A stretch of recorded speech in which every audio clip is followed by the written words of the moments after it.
Di para sahabat itu, kaum muslimin, yang terbayang bagi mereka itu adalah infak, yang terbayang bagi mereka adalah sebuah kebahagiaan, keselamatan di akhirat yang kekal dan abadi di sisi Allah tabaraka wa taala. Semua kita boleh klaim sekarang, kamu cinta Nabi, cinta Ustaz, cinta Nabi, cinta Ustaz, termasuk saya, cinta Nabi, cinta. Dapat tahunya besok di akhirat. Maka apa kata Nabi sallallahu alaihi wasallam? Amalur rajuli biyadihi. Penghasilan yang terbaik adalah pekerjaan yang dilakukan oleh seseorang dengan tangannya sendiri. Wa kullu bai'in mabrur, dan setiap jual beli yang mabrur.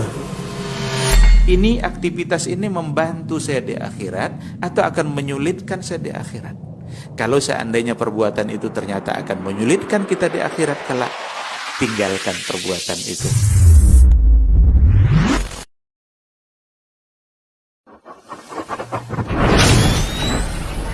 Assalamualaikum warahmatullahi wabarakatuh.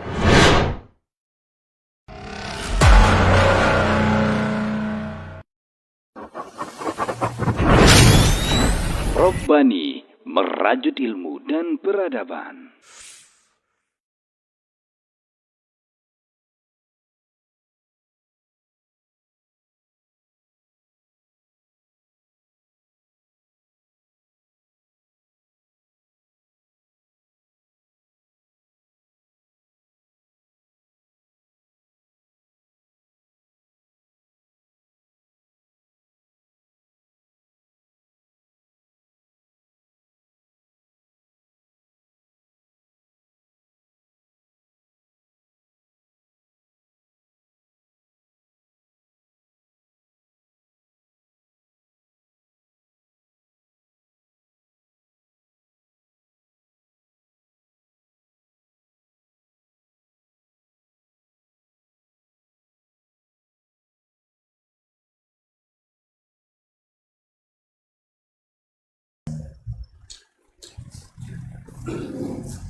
Bismillah. Assalamualaikum warahmatullahi wabarakatuh.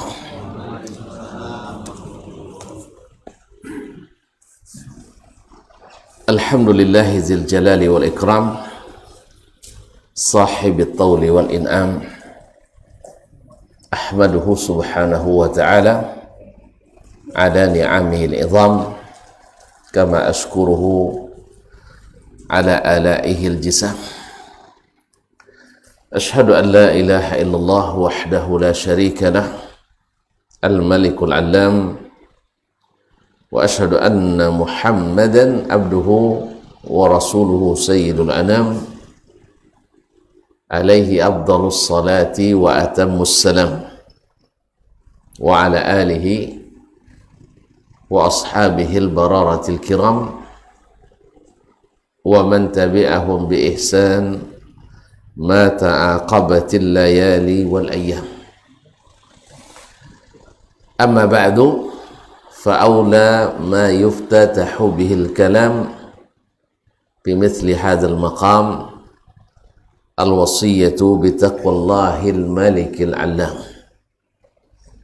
wa ta'atihi 'ala ad-dawam, fa inna taqwallahi a'la nasab wa inna ta'atahu aghla muktasab. Inna akramakum indallahi atqakum wa tazawwadu fa inna khairaz zadi taqwa wattaquni ya ulil albab. Ma'asyiral muslimin, ma'asyiral muslimat, bapak-bapak, ibu-ibu, saudara-saudara dan saudari-saudari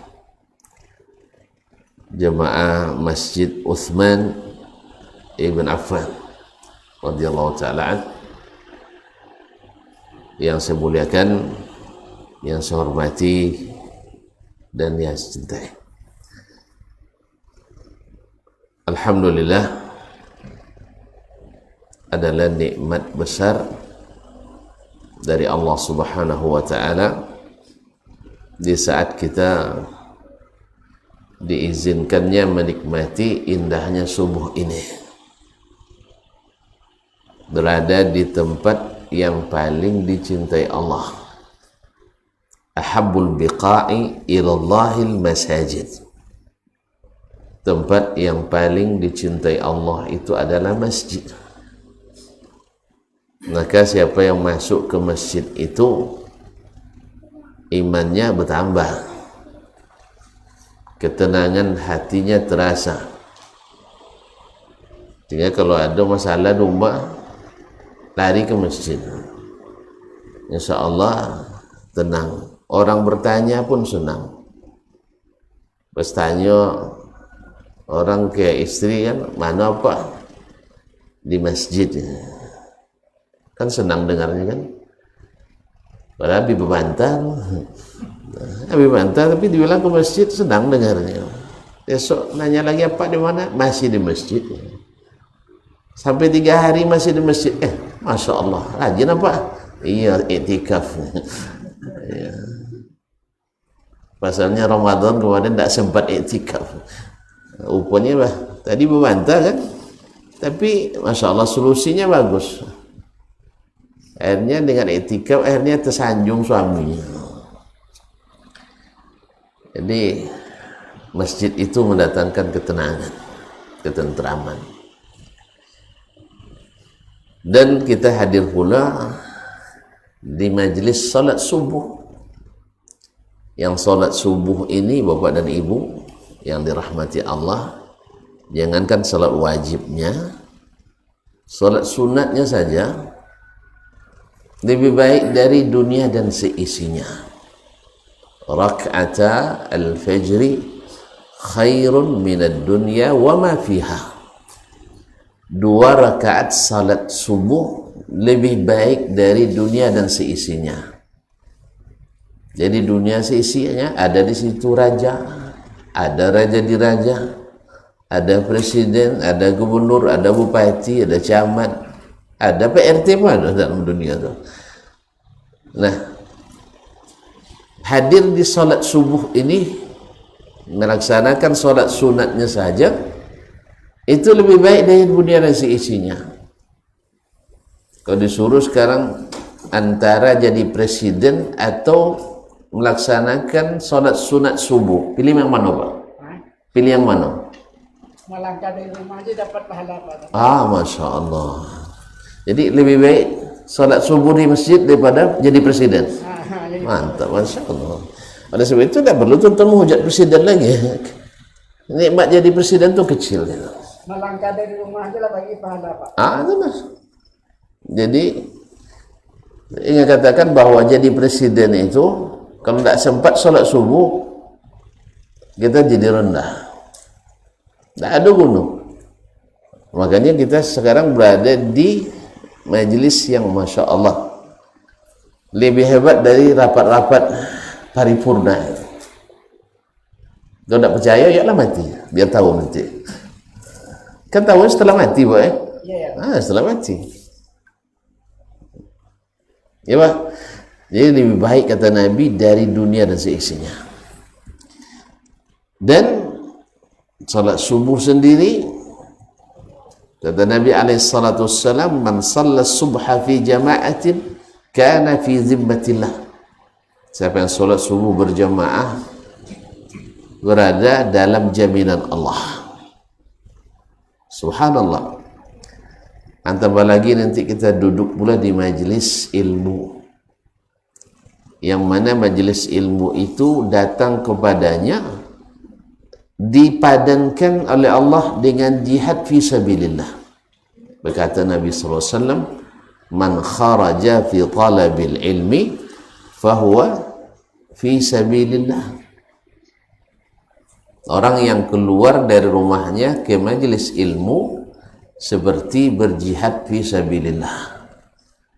Kalau berjihad sempat syahid di medan jihad, tempatnya di mana? Surga tanpa hisab kan? Surga tanpa hisab, bahkan memberikan syafaat. Nah, orang yang meninggal dalam mencari ilmu pun sepadan dengan jihad fisabilillah. Tambah lagi masuk di majelis ilmu itu memudahkan jalan ke surga. Ya, kita kalau tanpa ilmu ini jalan ke surga itu mungkin sempit, semak terasa. Apa pula Pak tu ke masjid terus, kadang terlambat pula ke kerja gara-gara itu, iya kan? Tapi kalau antum udah tahu, oh ternyata sholat sunatnya saja lebih baik dari kerja semua ini, maka biarlah terlambat 5 menit kerja, tapi saya bisa salat sunat subuh, apalagi wajibnya dan di masjid. Oleh itu masih banyak lagi majelis sekarang ini yang mudah-mudahan seperti dalam hadis Nabi, kita ini dikelilingi malaikat, dijaga oleh aparat, ya bukan intelijen, tidak, aparat langit yang menjaga, bawa keamanan dan kenyamanan. Tapi kalau dijaga aparat bumi bikin risau gitu. Ya tak? Kalau ada intel yang datang, ada intel nak tunjuk tangan. Kalau intel yang datang bikin takut, ya tak? Kalau sempat kita nak ceramah ni datang polisi 1 unit kan, risau tak? Bapak yang risau, saya tak dah. Risau ada salah, tak salah. Itulah kan. Saya tak risau, bapak yang risau sebenarnya. Awak kan tak salah. Awak tak salah kan, makanya kaji terbuka, dinding masjid pun masih terbuka. Itu. Rasa awak kan tak ada. Alhamdulillah. Jadi ma'asyiral kiram dirahmati Allah, kita dikawal oleh aparat langit, malaikat-malaikat. Makanya yang datang ke masjid itu orangnya tenang-tenang, tawadu, aman-aman, ya tak? Ya tak? Tak ada yang menakutkan, senyumnya, yang marahnya saja menenteramkan, apalagi senyumnya, Masya Allah. Senyum tu sedekah tak? Masya Allah, tabarakallah. Banyak sedekah ya. Ma'asyiral kiram dirahmati Allah. Oleh itu saya mengajak apa-apa dan mak-mak ini untuk mensyukuri nikmat ini. Sebab kalau sudah kita bersyukur, bertambah terus nikmat itu. Oleh itu saya sekali lagi bersyukur bisa jumpa dengan bapak-bapak dan ibu-ibu di sini. Sebab ini kesempatan emas, lebih besar dari emas. Ya, kesempatan emas lebih mahal dari emas. Mudah-mudahan majlis yang bila Allah takdirkan, seperti kata Nabi, dapat memberi hidayah kepada satu orang, kata Nabi, lebih baik dari mendapatkan seekor onta merah. Pernah dengar istilah onta merah? Pernah nengok? Enggak nengok, enggak ya. Saya pun tak pernah nengok dulu. Tapi sejarah tak? Saya 15 tahun di Arab Saudi tak pernah nengok onta merah. Alhamdulillah setiap tahun pergi umroh juga tak nampak onta merah. Jadi jangan sedih kalau tak nampak. Sebab mahal katanya. Saya tanya ke masyayikh kami di sana, onta merah itu berapa seekor? Ya biar tuan tahu nanti ya. Onta merah itu berapa seekor? Tak tahu. Seharga Mercedes-Benz. Punya Mercedes? Enggak, kalau punya kita infakkan untuk bangun masjid ini ya. Ma'asyar kiram dirahmati Allah. Ya, Mercedes saya tidak tahu juga berapa harganya. Berapa sih? Atas 100. Itu model lama sih. Tahun 92 itu.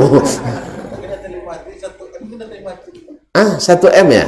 1M kata beliau. Kayaknya punya beliau. Enggak juga, sama kita. Enggak usah sedih. Saya pun tak punya, tapi naik dah pernah lah. Ya, punya orang kan. Ya, memang lebih enak daripada naik motor mobil kita. Ma'asyar kiram. Seharga 1 miliar. Nah, andainya saya dengan majelis ini boleh memberikan hidayah ke satu orang saja, itu sama dengan saya dapat Mercedes. Makanya terima kasih ya kepada imam masjid, pengurus masjid yang telah beri kesempatan ini. Mudah-mudahan nanti dapat hidayah semuanya. Itu kan izin Allah. Iya, Kena izin Allah enggak juga. betul. Ya kan rezeki juga dari Allah tuh kan. Cuma usaha kan. Iya, kita usaha. Nah, izin Allah dari Allah, kemudian kita dapat berjumpa ini karena Allah. Mudah-mudahan kita dapat bonus yang dijanjikan itu. Subhanallah, masih banyak kalau kita cerita tentang ini, masih banyak. Apalagi nanti lepas kita ngaji ini, mudah-mudahan sampai suruk. Tapi saya tidak tahu berapa menit. Pak Imam berapa? Sampai selesai atau ya kasih saya waktu 15 menit, berapa menit? Kalau 15 menit selesai ini, bukan 5. Saya ganti ustaz ya. Ya. Atau sampai aja tengok tonton pulang saya pas selesai. Iya, sampai selesai saja. Waktu tak ada selesai ya. Nah, ini kan mari mukaddimah setengah, baru mukaddimah. Lama tuh.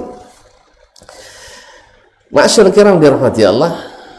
Dalam hadis qudsi juga disebutkan bahwasanya di akhir majelis kita mengaji dikatakan oleh Allah kepada kita, qumu maghfuran lakum. Silahkan berangkat pulang meninggalkan majelis dalam keadaan diampuni dosa-dosa kalian. Ada malaikat yang hadir melaporkan, ya Allah, di situ ada sepulan, dia tuh datang bukan untuk ngaji tapi untuk ngintip kaji.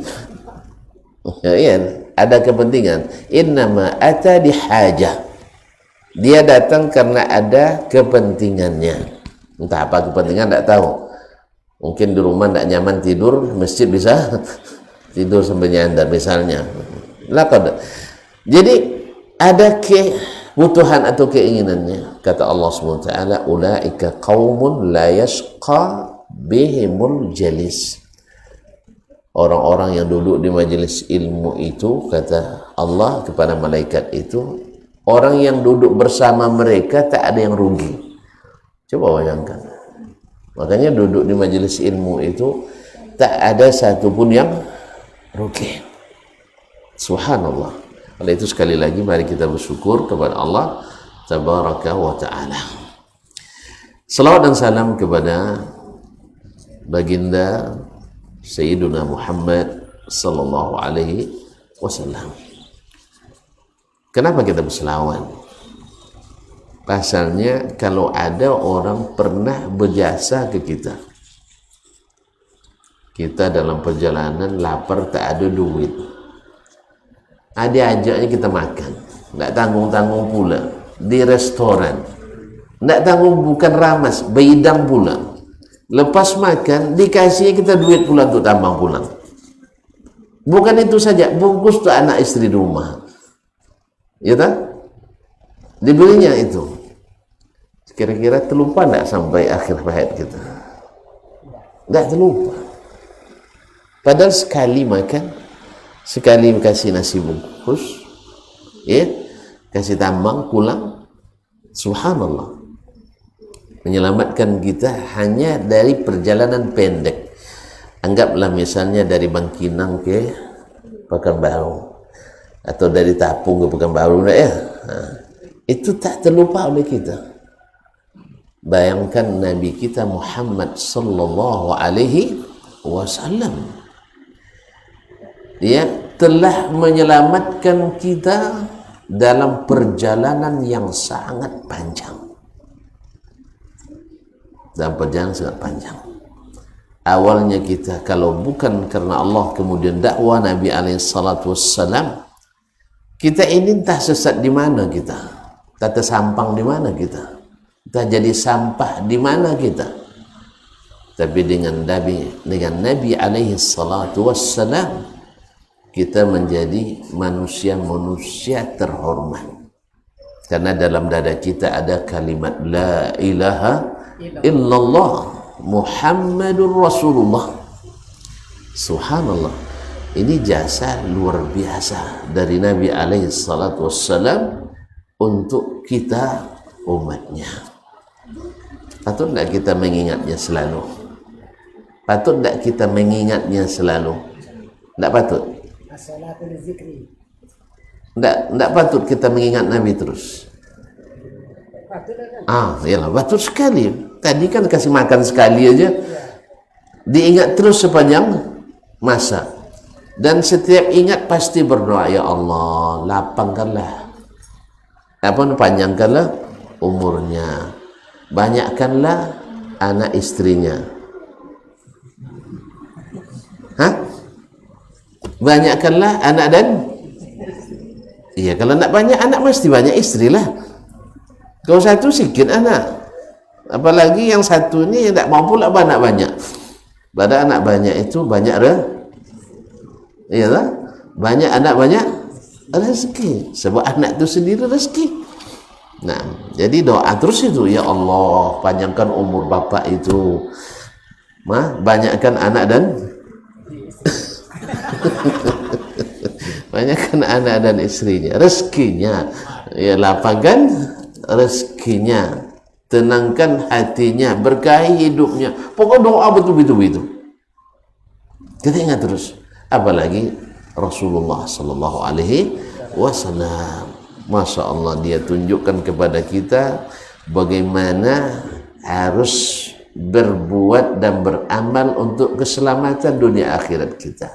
Dia tunjukkan pada kita ini halal, ini haram, ini disukai Allah, ini dibenci Allah, ini diterima Allah, ini ditolak Allah Subhanahu wa ta'ala. Kalau tidak karena dakwah Nabi SAW, kita meraba-raba, tak tahu kita jalan mana yang harus dilalui, amal mana yang harus didahulukan, petunjuk mana yang harus kita ikuti. Tapi dengan dakwah Nabi SAW, orang-orang jahiliyah dulu walaupun salat tetapi ikut yang mereka pikirkan dan rasakan. Sampai-sampai mereka salat di Ka'bah itu, wa ma kana salatuhum 'indal baiti illa muka'an wa tasdiyah. Salatnya mereka orang-orang Quraisy Makkah jahiliyah kan, tidak lain hanya bersiul dan tepuk tangan. Jadi mereka beribadah karena mengikut rasa dan pikiran mereka di masa jahiliyah sebelum datang Nabi. Mereka salatnya di Ka'bah sambil bersiul dan bertepuk tangan. Berarti salat sambil bersiul tepuk tangan salat orang jahiliyah atau orang Islam? Orang jahiliyah. Bersiul, salat sambil bersiul dan tepuk tangan. Kemudian mereka dengan rasa dan pikirannya, ya, mewajibkan orang-orang haji. Berarti orang jahiliyah haji dulu. Haji juga ya. Kemana hajinya? Ke Makkah. Jadi mereka haji, cuman hajinya sudah dibuat-buat pula cara sendiri. Ada macam-macam ya. Sampai-sampai mereka membolehkan tawaf sambil telanjang bulat. Subhanallah, di mana pula dapat nih? Apa sebab? Sebab mereka berijtihad sendiri tanpa ilmu. Apa ijtihadnya? Menurut perkiraan orang-orang Makkah itu tinggal di tempat tanah suci. Kan Makkah kan tanah suci kan? Nah, menurut perkiraan mereka yang tinggal di tanah suci mestilah suci. Ya tak? Padahal maksud suci menurut Allah bukan mensucikan orang, tapi wajib menjaga kesuciannya. Nah, sehingga asal dari Mekah pasti bagus kan itu ya. Misalnya, tanpa ilmu, makanya mereka mewajibkan siapa yang pergi ke Mekah ingin ihram dan shawab di Ka'bah, sa'i antara Safa dan Marwah. Kalau dari luar tak terjamin suci, maka diwajibkanlah memakai pakaian milik orang-orang suci di Makkah. Ini yang dia dengan perasaan mereka buat syariat itu. Akhirnya kaum muslimin dan muslimat dirahmati Allah, tentu saja orang yang datang dari luar lebih banyak daripada penduduk Makkah sendiri. Ya. Ya nak, mana yang lebih banyak, yang datang atau yang asli? Yang datang. Sekarang jemaah haji setiap tahun berapa? Berjuta. Iya, berapa juta? Nggak tahu kan? 2,5 juta. Itu yang legal. Pendatang haramnya ada banyak juga. Ya, yang nyelundup masuknya banyak juga. Macam haji-haji sandal jepit tu. Pergi umrah habis itu nggak pulang sampai musim haji. Itu kalau nggak saudara-saudara kita dari Indonesia pun banyak macam tu. Ada yang sukses dan lulus, ada pula yang tertangkap dan dipulangkan. Ma'asyiral kiram dirahmati Allah. 2,5 juta. Penduduk Mekah berapa cuma? Kurang jauh, tak sampai 1 juta. Jadi 0,5 juta lebih sikit. Jadi yang datang lebih ramai. Otomatis pakaian mereka tak cukup. Di masa itu ya, sekarang oke lah, sekarang toko-toko pakaian kan banyak kan. Nah, dan syaratnya harus pakaian yang dipakai oleh orang ahli Mekah. Subhanallah. Ma'asyar kiram dirahmati Allah. Maka mereka kalau tidak cukup pakaian ahli Mekah, yang penting pakaian kalian wajib ditanggalkan. Sebab kalian maknanya orang-orang kotor, bukan orang suci. Akhirnya sebagian tak dapat pakaian. Oleh sebab itu, kalau tak dapat pakaian ahli Mekah, tanggalkan pakaian yang dibawa dari tanah air sendiri. Apa yang terjadi? Tawaflah dalam keadaan telanjang. Dan itu sudah legal formal menurut aturan dan perundang-undangan yang berlaku masa itu. Apa sebab? Tidak bersumber pada ilmu dan wahyu. Ma'asyiral kiram jamaah. Oleh sebab itu kembali kita ya berterima kasih kepada Nabi alaihi salatu wassalam. Dan tanda terima kasih terbaik kita adalah doa terbaik kita untuk beliau. Doa apa yang terbaik? Yaitu yang diucapkan Allah langsung dan diucapkan oleh para malaikat-malaikat atau para malaikat yang suci. Ya, kemudian Allah perintahkan pula kepada kita orang-orang yang beriman. Apa itu? Salawat dan salam. Itulah doa terbaik untuk Nabi alaihi salatu wassalam. Innallaha wa malaikatahu yusalluna 'alan nabi. Coba Allah mulai dengan memberitahukan sesungguhnya Allah dan para malaikat mengucapkan salawat kepada Nabi alaihi salatu wassalam. Nah, kalau Allah sendiri yang mengucapkan pasti bagus.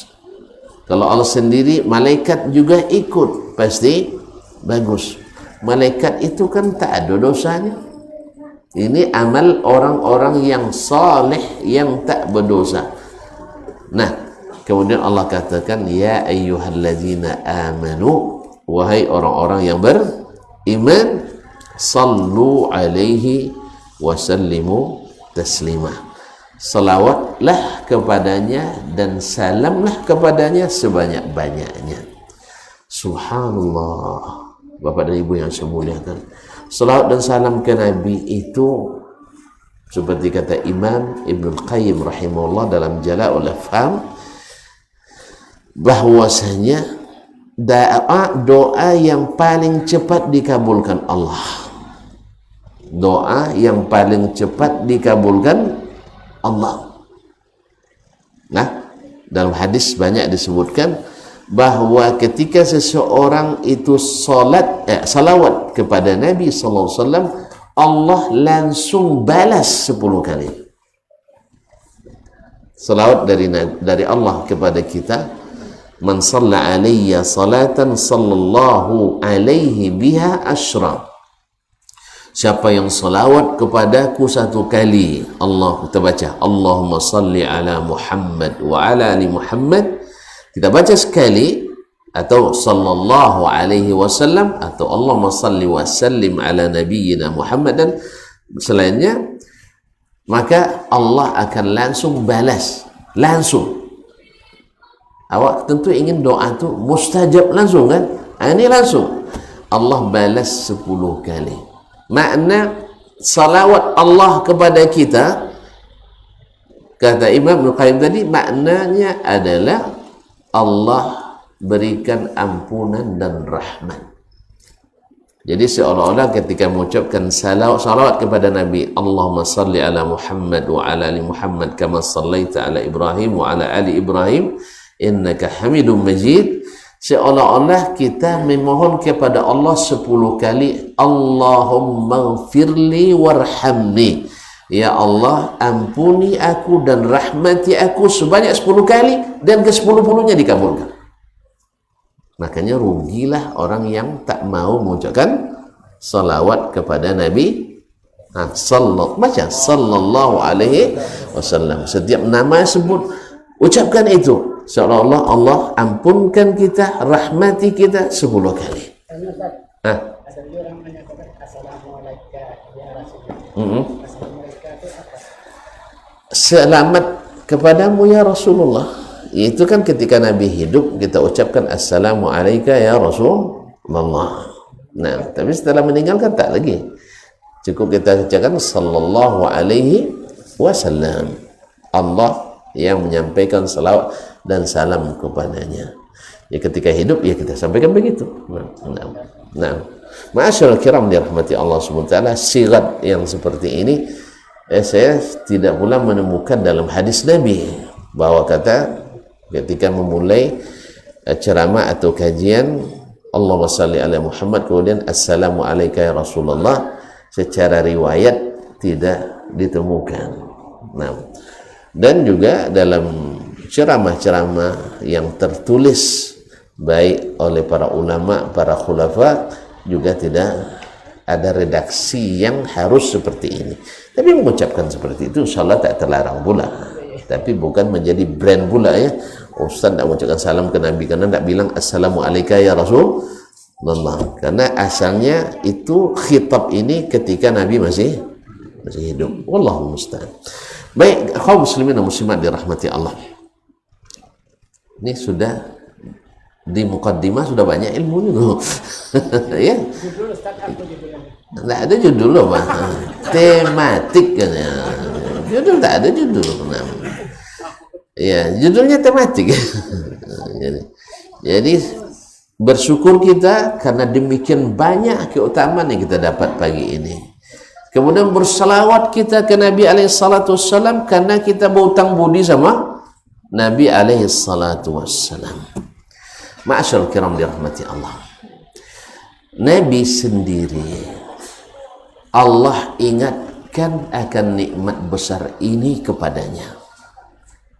Nabi sendiri dalam surat Al-Insyirah, surat Al-Insyirah tentunya apa tu?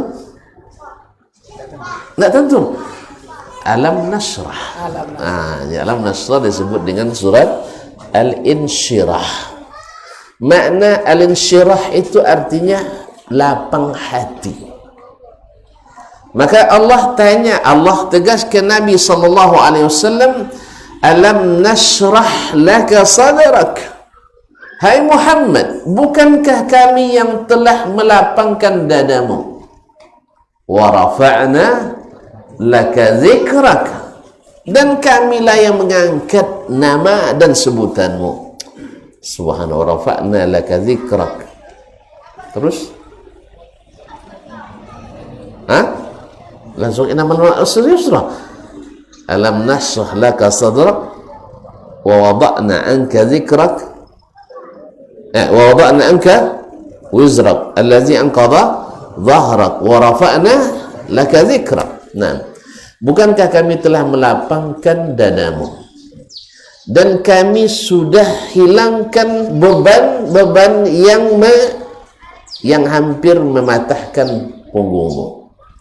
Anqadha dhikrak, meruntuhkan, anqadha dhahrak, meruntuhkan zahar, beban berat. Karena Nabi alaihissalam melihat kejahiliaan yang berdasarkan perasaan dan perkiraan. Kan perasaan, kalau tak ada ilmu main rasa dan main kira. Orang jahiliyah dulu semuanya pakai rasa dan pakai kira. Kalau kita sekarang pun bikin produk keyakinan dengan rasa dan kira, hasilnya keyakinan jahiliyah. Apa contohnya? Lihat keris berkilau ditimpa cahaya, ini keris sakti berasanya, gitu kan? Akhirnya jadi jadi jimat sakti.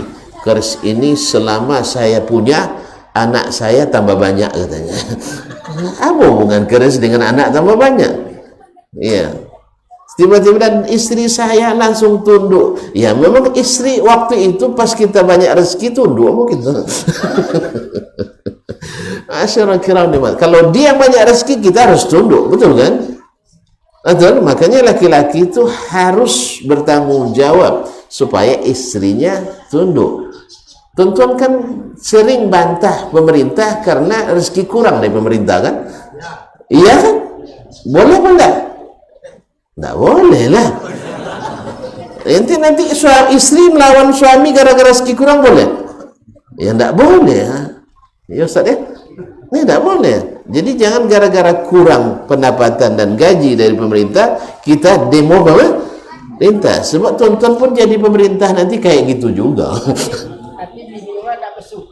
Itulah nyawa tak pandai lah. Masyarakat kiram dirahmati Allah. Jadi makanya ikhwani kaum muslimin muslimat, bapak-bapak ini memang diwajibkan beri nafkah, wajib bertanggung jawab. Istri tidak. Istri bagian, awak ini laki-laki bagian terima kasih, terima gaji, kasih istri. Kayak begitu. Tapi kalau terbalik nanti akhirnya kita terpaksa jadi suami taat istri. Ya wajar, karena dia yang kasih kita belanja. Kalau nanti tidak keluar. Ini istri sayang kepada Piti. Banyak Piti sayang Pak. Dari dulu lagi Pak. Istri sayang Pitu ini dulu tuh. Iya, apa yang cari menantu kan bertanya apa kau juga gitu kan? Dah belajar sama anak kayak gitu. Nggak usah lah sama Ustaz Asman tuh. Pasalnya dia tidak ada gajinya, pengangguran Buya Bunti katanya dulu. Itulah kaum muslimin dan muslimat. Itu memang Nabi katakan tunkahul mar'atu limaliha wa lijamaliha wa maliha wa hasabiha wa diniha. Itu sudah biasa. Masyaallah kiram dirahmati Allah Subhanahu wa taala. Makanya laki-laki diberi tanggung jawab nafkah itu. Pemerintah kalau nak loyal penuh rakyatnya wajib bertanggung jawab. Kalau enggak jangan jadi pemerintah, suruh orang lain saja. Sebab tuan-tuan akan dihujat orang. Walaupun kita serukan jangan hujat. Ya, tuan-tuan akan dihujat istri, tapi saya serukan istri jangan hujat suami. Jelas tak? Paham? Itu mana kalau saja ini itu untuk laki-laki gitu kan? Bunda awak untung dapat bini ke tak payah. Semua beruntung masa perempuan aja beruntung, awak beruntung, lebih beruntung lagi. Jadi tidak bersyukur ya Pak? Tidak bersyukur lah. Tanda kita bahagia dapat istri, ingin beristri lagi. Ya kan? Satu aja dah bahagia macam ni, apalagi beristri dua. Itu dunia kan. Kalau beristri dua banyak kan dia dipuji doang awak tadi. Tengok dulu. Iya, kadang-kadang dicaci orang, ustaz aja payah nak bini dua. Ustaz tapi ternyata tak apa-apa, ternyata tak bawa. Allah musta'an. Kaum muslimin dan muslimat dirahmati Allah. Jadi Nabi kita alaihi salatu wassalam sebenarnya kalau bukan karena Allah yang berikan hidayah, Nabi sendiri ikut rasa dan kira. Betul kan? Nah, ikut rasa dan kira. Makanya kata Allah SWT, nashrah laka sadrak. Bukankah kami telah lapangkan dadamu? Dengan apa? Ternyata ilmu itu melapangkan dada kita. Ilmu itu buat kita plong menerima apa yang Allah turunkan dan apa yang Rasul ajarkan. Dan ini nikmat luar biasa. Sehingga beban-beban, sekat-sekat yang menghalangi kita dari taat hilang. dengan kelapangan yang Allah berikan tadi. Cuman kan tidak sedikit orang karena biasa sempit, gamang dia berlapang-lapang. Ya tak? Kalau biasa di minimalis, tiba-tiba maksimalis. Awak beragama biasa minimalis. Apa contoh minimalis? Contoh, pas ada orang meninggal, yang hadir ada 200, yang ikut sholat hanya 50, yang 150 apa dia bilang? Kan cuma perlu kifayah. Ada 3 orang dah cukup lah tuh. Padahal agama Islam ini mengajarkan kita untuk maksimalis. Rumah boleh minimalis, istri pun boleh. Ya rata-rata kita istri kan minimalis 1. Apalagi jenis-jenis kita ini jenis suami takut bukan, suami penakut. Maka istri hanya satu. Beruntung untuk penakut, sehingga istri antum bahagia. Kalau sempat pemberani, woi makan hati istri. Kata Buya Hamka, tak ada satupun suami kecuali cinan untuk nikah lagi. Tahu cinan? Ingin nikah lagi. Cuman rasa sayang istri mendominasi sehingga dipendam dalam hati, sehingga makan makan hati. Makanya bapak-bapak ini nampak wajah tak bahagianya. Apa pasal dia nak membini tapi tak boleh, aturan tak bolehkan, apalagi istri akhirnya terpaksa makan hati. Keinginan diri itu ada, kemampuan punya, tapi tak berani. Pasal apa? Nanti apa kata orang? Karena istri akan provokasi masyarakat. Iya aja saya sendiri terurus sama dia kan, begini lagi katanya. Apa RT pun termakan fitnah itu pula. Ya, apa ya, istri Bu RT pun setiap hari tidak nyaman Pak RT dibuatnya. Abang jangan coba-coba. Sehingga Pak RT pun takut sama istrinya. Kalau Pak RT takut sama istri, apalagi yang anggota masyarakat yang lain. Tuh Pak RT aja takut, apalagi kita. Saya tidak, mohon maaf Bu ya, saya tidak nyuruh Pak RT beristri lagi, tidak, jangan salah paham. Kaum muslimin dan muslimat dirahmati Allah SWT. Jadi Nabi sendiri yang lapangkan hatinya dengan hidayah, sehingga beliau menerima perintah, menerima tegah dari Allah Tabaraka wa Ta'ala, tidak punya satu kata pun kecuali sami'na wa ata'na. Ini luar biasa tuan-tuan. Antum kalau kita nih punya anak, setiap kita kata sesuatu, siap pak, siap ya, siap papa, siap papi dan sebagainya ya, siap abi, siap umi. Kira-kira lapang tak hati dapat anak seperti ini? Senang. Ada ndak yang punya tuan-tuan atau puan-puan yang bila punya anak, awak nak minta sesuatu sama anak, misalnya ibunya capek kan, nak tolong pijit mama misalnya kan, tapi dia pintar menjawab, mah anak mama kan bukan aku saja, ya tak? Ada kakak, ada kalau dia cu, ada uwo, ada onga, ada udo gitu. Masa saya yang kecil yang disuruh? Ibu senang dengarnya, senang dengarnya. Sekarang anak banyak menapik, nanti lemaknya menapik. Itu senang dengarnya.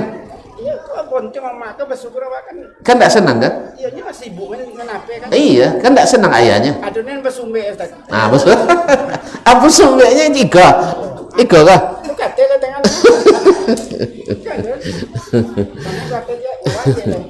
Kaum muslimin dan muslimat dirahmati Allah. Jadi kalau punya anak, setiap disuruh dia punya alasan, pandai menjawab, punya retorika dan argumentasi. Ya kan? Betul juga. Mak, saya seharian ini belajar dari pagi sampai petang. Masa mak minta pijit sama saya lah dipijit. Alasannya benar kan? Logis kan? Kira-kira jadi orang tua senang tak? Pasti orang tua tak senang. Apalagi kalau yang memerintah itu Allah Rabbul Alamin. Allah Rabbul Alamin. Datang emaknya, nak, tolong bantu mama belikan gula. Kalau ibu punya anak, yang pertama menjawab begini, siap ma, berapa beli, mana uangnya. Yang anak kedua kalau disuruh lain lagi, jawabannya, mama, memang gula untuk apa? Lalu mamanya jawab, mama nak bikin teh untuk ayahmu segera pulang kerja. Lalu dia punya jawaban lagi, sekarang kan baru jam 3 mah, papa pulang jam 5. Papa pulang jam 5. Lagi pula papa kan juga minum teh di kantor. Minum teh di kantor. Atau gini aja lah mah, telepon papa suruh beli sekalian di Indomaret nanti. Senang punya yang pertama atau punya yang kedua nih? Yang kedua ya. Masya Allah, bijak anak saya ini, pandai menjawabnya. Jadi ada cerita anekdotnya, seorang anak mahasiswa baru kuliah di jurusan ilmu filsafat. Ya, ilmu filsafat itu kan dasarnya adalah ragukan dulu, teliti baru dibimbangkan. Awalnya ragu, ujungnya bimbang. Iya, dia teliti dulu, baru diyakini katanya. Kalau tidak sampai penelitiannya, ujungnya bimbang.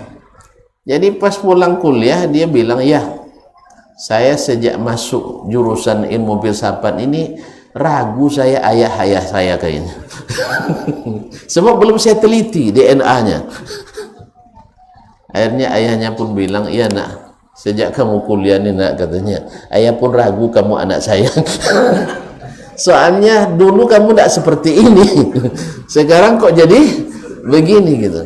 Dulu pas tamat pondok kamu rajin ke Masjid Utsman bin Affan, tapi setelah kuliah payah nengok masjid.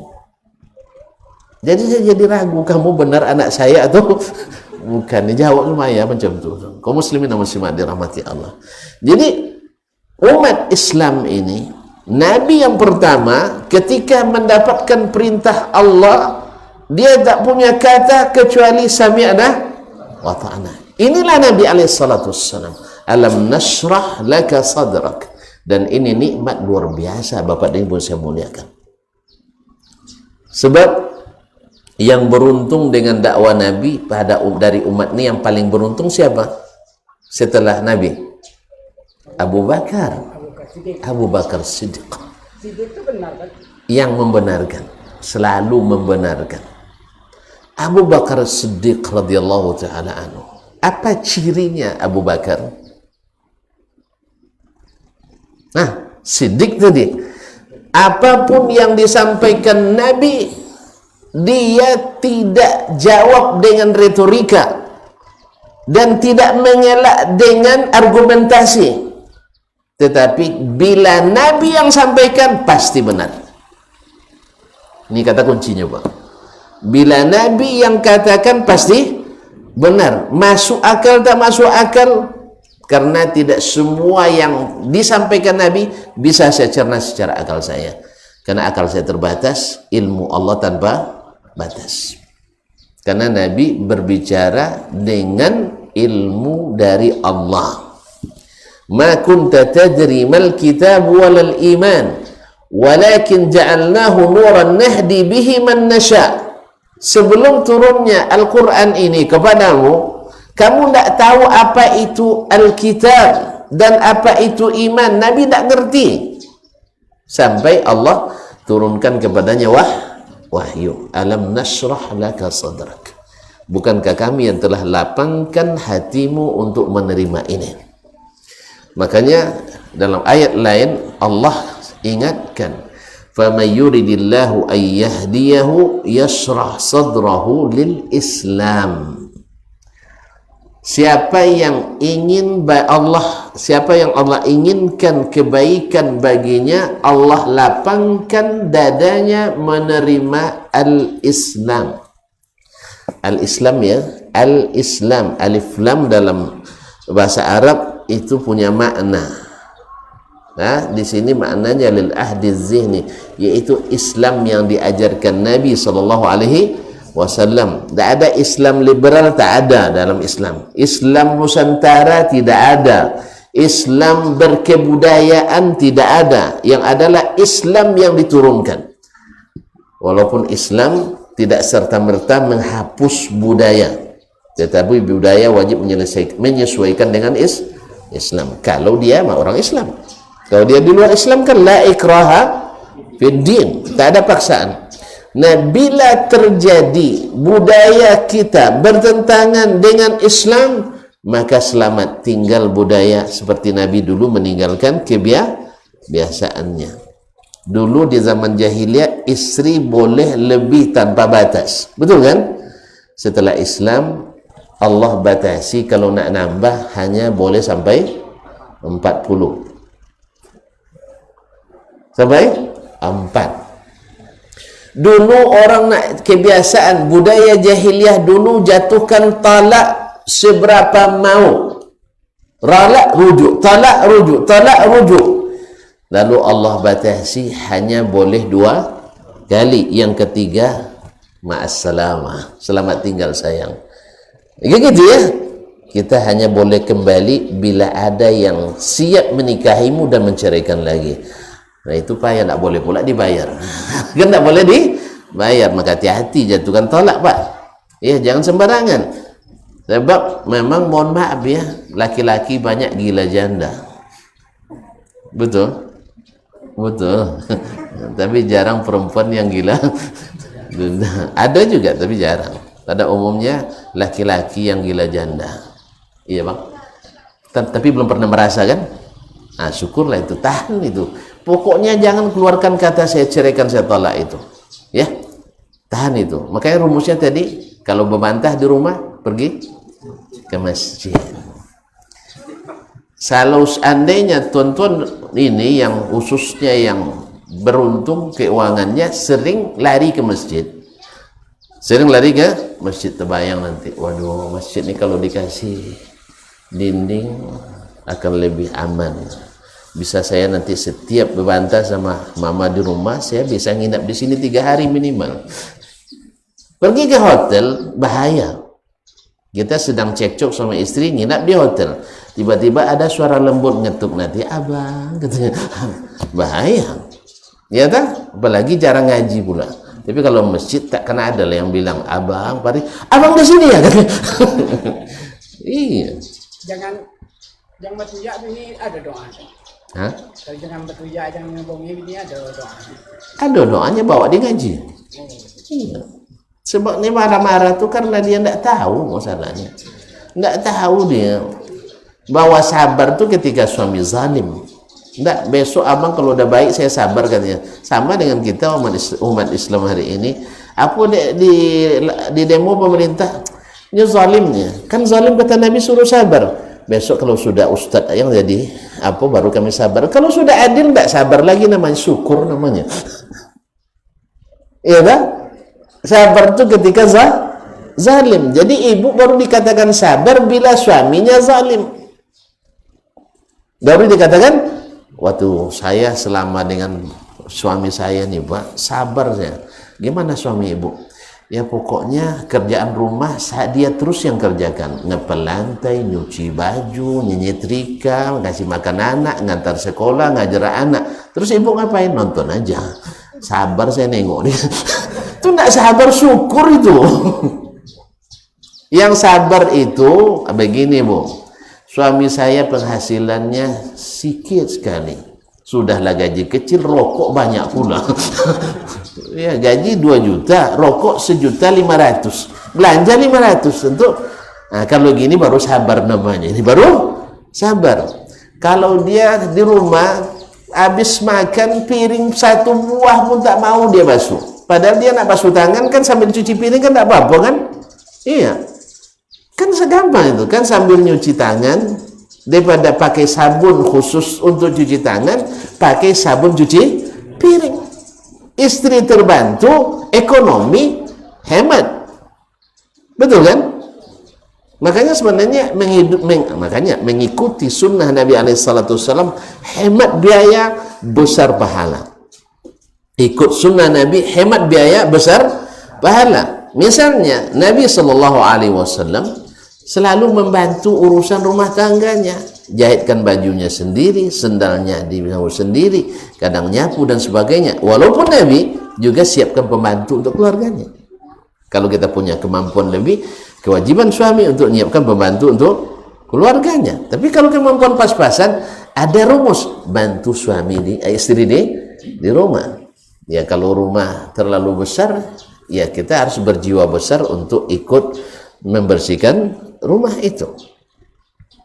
Tapi kalau rumah kecil kan gampang, sekali ini dah selesai kan. Nah, ma'asyiral kiram dirahmati Allah. Jadi ikut sunnah Nabi itu dengan hemat, tapi pahala besar, dapat 6 berlipat. Maka Nabi SAW adalah dilapangkan dadanya oleh Allah menerima Islam. فَمَنْ يُرِدِ اللَّهُ أَنْ يَهْدِيَهُ يَشْرَحْ صَدْرَهُ لِلْإِسْلَامِ. Siapa yang Allah inginkan baginya kebaikan, Allah lapangkan dadanya menerima Islam. Sehingga wa wada'na anka wizrak, kami turunkan darimu beban-beban yang hampir mematahkan tulang punggungmu. Sebab kalau tidak ikut yang dari Allah tadilah, banyak kewajiban-kewajiban jahiliyah yang membebani. Seperti tadi, harus nyewa pakaian orang Makkah, lalu datang Islam tidak mesti. Maka kita boleh kain ihram dari Indonesia, beli dari Cina pun boleh. Kaum muslimin dan muslimat, jadi mudah. Kalau dulu sempat jahiliyah masih berlanjut, tuan-tuan bagi haji dan umroh harus pakaian orang Mekah, berat enggak? Apalagi antrian ngurusnya. Ya bayangkan 2,5 juta jemaah antrian di rumah orang-orang Arab tuh. nak sewa pakaian, pas sampai giliran kita habis stok, cari lagi yang lain, habis stok. Akhirnya tidak jadi ihram gara-gara akhirnya akal gitu telanjang lagi katanya. Nauzubillah, tsumma berat. Lalu Allah berikan terang. Bukan makna suci itu bukan orang di sana suci semua, tidak. Maknanya siapapun yang masuk ke Makkah wajib menjaga kesucian kota Makkah. Makanya misalnya bapak-bapak yang biasa misalnya keluar masjid atau dalam masjid jadi ahli hisab, maka di sana ditahan dulu, gitu kan? Apalagi di Masjidil Haram. Sebab ada pernah kiai-kiai kabarnya, itu yang cerita kalau teman saya, ada kiai mimpi bertemu malaikat Jibril. Dikiranya mimpi benar ini. Dia di jam 2 dia keluar ke pelataran Masjidil Haram pas sedang haji tuh. Nah, tiba-tiba dia sambil nyandar ambil kretek surya 16 pria punya selera, dihisap sambil begini. Tak lama ada yang menyentuh bahunya dari belakang. Iqra ya Syekh katanya, baca ini. Ma ana biqari'in katanya. Saya tidak pandai baca kan. Meniru Nabi kan keterima wahyu kan dulu dibilang Iqra ma ana biqari'in. 2 kali bilang Iqra ma'ana biqra'in, Iqra mamnu' tadkhin. Ternyata di atas kepalanya ada pelang dilarang merokok. Ternyata polisi Arab yang negurnya, bukan malaikat Jibril. Tapi dapat sejarah saya kan mimpi itu diususkan untuk Nabi Yusuf. Jadi kalau dari awal itu mimpi itu mainan tidur. Dia dapat sejarah saya hanya diusulkan untuk Nabi Yusuf. Nabi Yusuf kan pernah dapat mimpi kan. Nabi Yusuf menakwilkan mimpi dan bermimpi ditakwilkan juga. Taib. Khusus Nabi yang ahli menawilkan mimpi adalah Nabi Yusuf. Salah satu mukjizatnya itu. Bukan berarti yang lain tidak. Sebab tersebut dalam hadis Sahih Bukhari dari Ummul Mukminin Aisyah radhiyallahu bahwa Nabi SAW mengatakan ru'yal anbiya haqq. Mimpinya para nabi itu hak. Makanya Nabi Ibrahim dapat wahyu lewat mimpi. Inni azbahuka fanzur madza tara. Ya, inni ara fil manami anni azbahuk. Fanzur madza tara, saya dapat perintah dalam mimpi mesti menyembelihmu. Kalau tuan-tuan nanti mimpi nyembelih anak, jangan lakukan. Ya, beda. Mimpi Nabi hak. Kalau mimpi kita terbagi 3. Ulama seperti Ibnu Hajar ketika mensyarah hadis ini dalam Fathul Bari, mimpi kita manusia biasa ada 3. Satu memang karunia dari Allah SWT, seperti seseorang kalau betul, kan ada sebagian berdusta tapi mengklaim seperti itu, karena mimpi kan tidak ada alat detektornya, kan tidak ada kan. Ya. Orang kadang nak numpang populer, katanya mimpi tiap malam bertemu Nabi. Ya, kalau dia benar, alhamdulillah, mudah-mudahan itu karunia dari Allah SWT. Jadi siapa yang mimpi bertemu Nabi alaihi salatu wassalam, maka itu benar-benar bertemu Nabi. Tetapi walaupun demikian, tidak ada syariat baru setelah Nabi. Jadi kalau ada yang klaim nanti saya jumpa Nabi, apa isinya? Kamu Dasman, karena sudah doktor hadis, tamat luar negeri, dan karena prestasi ini dan itu, punya pondok ini dan sebagainya, oleh sebab itu kamu dimaafkan untuk tidak lagi ke masjid sholatnya. Nanti meningkat lagi, kamu sholatnya di Makkah. Jumatnya di Makkah dan seterusnya. Ini rata-rata atau semuanya bohong. Ya, masa dia berangkat Jumat sama dengan kita jam 11.30 berangkat kan? Pas pulang, awak pulangnya lah selesai makan. Enggak sholat ke sholat Jumat buya. Saya sholat Jumatnya di Makkah. Orang dulu mau dikebuli, karena sekarang dulu tidak ada parabola kan. Kita tidak tahu beda waktu. Ternyata awak dah selesai Jumat, orang sana belum sarapan pagi. Orang dulu kan banyak gitu tuh. Mana sholat Jumat? Tapi andainya dia pulang sore, oke lah. Lepas asar baru sampai, mana sholat Jumatnya di Makkah. Karena memang pas asar di sini, di sana sholat. Selesai asar di sana mulai Jumat. Jadi pulang dia menjelang maghrib. Oke lah, kita terima. Tapi enggak. Berangkatnya, kita berangkat 11, dia masih di rumah tuh kan. Tiba-tiba pas kita pulang, udah Jumat. Tuh, Haji, Kiai, udah di mana? Di Makkah. Padahal orang Mekah masih tidur pagi dia. Masih tidur, belum sarapan pagi dia. Karena kita duluan 4 jam. Jadi jam 12 di sini, di sana baru jam 8 pagi. Kalau musim libur hari Jumat itu kadang-kadang mereka ngulang tidur itu, apalagi ini musim panas. Musim panas malamnya pendek, sehingga mereka aktivitasnya banyak malam hari. Belanja itu sampai malam. Ya kalau sana. Ya sekarang ya dulu. Sekarang tuh orang kalau musim panas kan panas siangnya. Ya enggak tahan antum. Ini panas kita 35 derajat Celcius, 37. Wah, luar biasa, gerah pun enggak pakai baju, Bang. Deh, panas katanya kan. Baru 37 derajat Celcius. Di sana 50 derajat Celcius. Iya, ambil telur nanti taruh di atas kap mobil itu, tetes apa dia di luar, insyaallah 15 menit matang. Ya kalau kita setengah jam matang juga ya. Jadi kalau saya pernah ke masjid, ada orang salah bawa sendal. Ya rumah saya dari masjid lebih kurang dari sini ke tembok itulah. Saya coba berjalan dari sini ke sini, melepuh kaki saya. Meja aspal. Untung ada tetangga tuh yang berikan rumahnya di sini kan, di rumah ini langgap kan, dikasihnya sendal. Baru saya pakai sandal pun, tapi sudah terlanjur melepuh. Saking panasnya. Itu belum puncaknya. Baru sekitar 45 derajat Celcius. Nah, jadi kaum muslimin dan muslimat dirahmati Allah Subhanahu wa taala, kembali ke tadi bahwasanya Nabi alaihi salatu wassalam Allah hilangkan daripadanya beban-beban jahiliyah itu. Ya. Kemudian kewajiban-kewajiban yang memberatkan yang pada umat-umat sebelum kita. Dulu orang bertaubat mesti bunuh diri. Berarti tidak ada lagi harapan hidup kalau nak bertobat dari dosa. Ya tak? Padahal kita hari ini alhamdulillah, dulu saya buat maksiat banyak, saya ingin kembali bertobat pada Allah, cukup menyesali dosa itu, kemudian beristighfar pada Allah, kemudian berazam tak balik lagi dan meninggalkan dosa itu. itu seperti orang tak berdosa sama sekali. Ya tak? Tidak perlu bunuh diri. Justru bunuh diri dosa besar. Dosa besar, terancam kekal di neraka. Terancam kekal di neraka. Sehingga sebagian ulama mengatakan orang yang mati bunuh diri tak boleh disolatkan.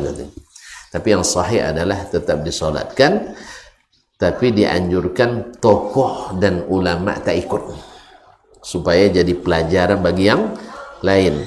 Misalnya ustadz, imam, tidak usah ikut. Jadi pelajaran bagi yang lain. Jangan coba-coba bunuh diri, karena itu dosa besar sekali. Karena di dalamnya terdapat pengingkaran terhadap takdir. Tapi di masa Nabi Musa dulu itu jadi syarat taubat. Faqatulu anfusakum. Nah, baru Allah terima taubatnya. Baiklah kaum muslimin dan muslimat dirahmati Allah. Jadi Nabi sendiri mendapat nikmat dilapangkan hatinya menerima Islam. Dan orang yang paling bahagia di antara umat adalah yang saling lapang hatinya menerima Islam. Jadi kalau sirik bisa ditobatkan Allah. Kalau taubat sebelum mati bisa. Ya, taubat sebelum mati. Atau sebelum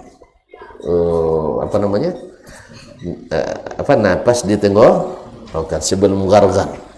Ya, kalau sudah gargar itu sudah tidak diterima lagi taubat. Nah, atau setelah mati. Makanya kalau Allah SWT mengatakan innallaha la yaghfiru ayyushraka bihi, Allah tak akan ampuni dosa syirik. Maksudnya orang yang mati dalam keadaan syirik. Tapi kalau dia taubat, bukankah dulu ya sahabat-sahabat kan kaum musyrikin asalnya kaum musyrikin, sehingga ada mereka yang setelah Islam mereka itu tertawa sendiri, lucu katanya. Apa lucunya? Dulu kalau kita di masa jahiliyah dulu bila musafir kan nanti harus bawa Tuhan. Jadi Tuhan mereka merepotkan gitu. Harus bawa Tuhan. Karena di sana tak ada patung-patung di jalan kan, di tengah padang pasir tuh. Terpaksalah dibawa Tuhan. Supaya agak ringan, dibuatlah dari bahan yang ringan, tepung. Kalau di batu kan berat.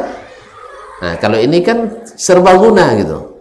Jadi dibawalah patungnya dari tepung, dilukis ya dalam bentuk Tuhan. Allah musta'an. Habis itu dimasuk dalam kantongnya, itulah yang dia bawa. Tiba ada masalah di jalan, keluarkan Tuhannya, berdoa dia ke situ. Nah, problemanya mungkin target perjalanan hanya 2 pekan, tapi karena terjadi perubahan iklim, ya misalnya, atau map Google-nya tidak berfungsi, kesasar di jalan, sehingga tambah lagi 1 pekan, habis bekal. Terpaksa Tuhan yang dipreteli lagi ya. Awalnya ambil telinganya dulu, maka anda apa rupanya ambil lagi hidung, oke juga, akhirnya dimakan semua. Akhirnya Tuhannya dimakan gitu. Jadi ketawa sendiri itu, ketawa sendiri, bongaknya kita dulu ya katanya. Bodohnya kita yang buat, kita yang sembah gitu, kita yang angkat, kita yang minta. Sama sebagian orang hari ini pergi ke kuburan minta ke orang yang dikubur. Pada orang kubur itu mengharap doanya, dia pula berdoa ke situ. Kemana pikiran kita kaum muslimin dan muslimat dirahmati Allah? Oke, tidak tahu kita ada hadis yang melarang, tidak tahu kita ada ayat yang melarang. Pikiran kita sendiri. Orang yang sudah mati butuh doa. Ya Pak ya? Jangan justru berdoa kepadanya. Oh, ada yang bilang kan dia wali. Wali itu, mana yang lebih hebat wali dari Nabi? Mana yang hebat wali dari Nabi? Hebat Nabi alaihissalatu wassalam. Nabi melarang meminta kepadanya setelah meninggal. Bahkan meminta kepadanya masa hidup dilarang. Tapi minta didoakan oleh Nabi itu disyariatkan. Makanya meminta ke orang mati itu sebenarnya tidak logis. Tapi begitulah syaitan menghiasi. Syaitan menghiasi. Oleh sebab itu, mudah-mudahan Allah SWT jadikan hati kita setiap mendengar ayat, Masya Allah, lapang dada ini. Seperti anak yang taat tadi. Bila mendengar ayahnya menyuruh, gembira dia. Apa pasal? Ini pasti ada bonus. Saya dulu ketika ayah masih hidup, ayah sudah meninggal umur saya 5,5 tahun, Pak. Alhamdulillah anak yatim, makanya kalau anak jadi ustadz jadi yatim dulu nampaknya. Tapi doa terus kan. Alhamdulillah. Jadi kalau ayah yang nyuruh, kami berlomba-lomba tuh. Apa pasal? Misalnya suruh cari rumput kan untuk kerbau kami. Nah, kami pada ada yang nolak tuh. Apa pasal? Dia lepas itu nanti selesai panggilnya, kasih duit, tolong belikan rokok. Ayah merokok dulu karena tak tahu dia kan. Iya, rokok. Walaupun sudah batuk-batuk nih, rokok. Ini beli rokok 5 rupiah. Nah, dulu kan masih rupiah, 5 rupiah ada banyak tuh kan. Nah, ini nanti dikasih 2 rupiah untuk beli bonbon. Rasanya luar biasa itu sih. Jadi akhirnya ini pun terbawa juga oleh kita. Ya. Saya teringat juga buya kami dulu di Darun Nahdha Bangkinang, Buya Mendiang Muhammad Nur Mahyudin. Kalau nyuruh tuh kami senang. Apa pasal? Dia misalnya nak bangun pondok, tolong belikan semen. Berapa beli Buya? 5 sak. 1 sak harga 5.000. Nah, nanti dikasih 5 kali 5 berapa? 25 Ustaz ya. 25.000. Ini untuk beli semennya 25.000. Habis itu dikasih 500 ongkos beca. Habis itu dikasih 1.000 makan dulu biar kalian bertenaga. Anak pondok kelaparan dikasih uang makan. Ya. Kalau saya Ustaz, kalau bupati nyuruh cepat saya. Oh gitu ya. Kayaknya karena ada udang lewat kan. Ada udang bali bakwan. Alhamdulillah. Jadi ikhwan billah. Tapi ada sebagian yang nyuruh, misalnya sini kamu. Ya Pak. Tolong belikan apa? Bapak rokok. Misalnya suruh beli rokok pula tuh. Habis itu uangnya Pak, pakai uang kamu dulu. Nanti saya ganti. Kalau uang kita dulu pertama entah kapan dibayarnya. Yang kedua menjawab bonus pasti nggak ada. Senang nggak? Senang. Nah, gitulah kita kaum muslimin. Orang Islam itu bila mendengar Allah yang suruh gembira dia. Apa pasal? Allah kalau kita berinfak dilipat gandakan balasannya 10 kali. Infak 1.000 sama dengan infak 10.000. Bahkan sampai 700 kali lipat. Berapa bonusnya itu? 70.000%. 700 kali lipat. Tanpa tidak. Makanya ketika mendengar perintah Allah, gembira. Pasalnya apa? Ada bonus berlipat-lipat. Makanya di apapun, disuruh ngapain pun kita gembira. Karena Allah tak melepas kita kecuali dengan bonus yang tak terkira. Makanya orang Islam itu lapang dadanya menerima Islam. Jelas? Kalau dia beriman lagi kan? Ia beriman. Makanya kalau seandainya masih mengkal hati kita atau tidak senang menerima perintah dari Allah, tolong dicatat, barangkali di hati kita ada sekat-sekat yang belum terbuka. Karena orang Islam itu tinggal melihat. Disuruh Nabi, iya. Oi, sami'na wa ata'na. Disuruh Allah, iya. Sami'na wa ata'na. Tidak ada cerita, oh biar kebudayaan kami tidak sesuai. Kearifan lokal kami bertentangan dengan ini. Berarti ada sekat-sekat dan syubhat yang masih menyangkut dalam hati kita. Berarti Allah belum inginkan kebaikan untuk kita. Kita masih suka dengan beban-beban berat yang menyusahkan kita, belum melapangkan hati kita untuk menerima. Sehingga wa may yurid ayudillahu yaj'al sadrahu dayiqan haraja ka'annama yas'adu fis sama'. Tapi kalau sebaliknya, bila Allah inginkan dia, tadi siapa yang ingin Allah beri hidayah ya? Ya, fa may yuridillahu ayyahdiyahu. Kalau saya baca khairan tadi salah baca tuh. Fa may yuridillahu ayyahdiyahu yashrah sadrahu lil Islam. Siapa yang Allah inginkan dia dapat hidayah, Allah lapangkan dadanya menerima Islam. Dan siapa yang Allah inginkan dia sesat, dia jadikan dadanya sesak seperti orang yang naik ke tempat yang tinggi. Nah, sekarang nanti dengar aja. Ini bacakan Al-Quran, lapang hatinya. Dia bacakan hadis, nyaman hatinya. Soal diterima, apa soal bisa mengamalkan atau belum, ini masalah lain lagi. Masalah tadi kan ada nanti hadis atau ayat tentang poligami nanti kan. Woi, saya tidak bisa dosa. Apa pasal? Tidak dikasih izin sama istri katanya. Tidak kasih izin sama istri. Antum menerima, cuman tidak bisa. Kan itu ya. Tapi ada yang juga yang bisa, daripada minta izin mending minta maaf daripada minta mending minta maaf daripada minta izin. Kan ada iklan tuh, iklan rokok. Mending minta maaf daripada minta izin. Tapi saya tidak ngajar juga, saya tidak akan lakukan itu.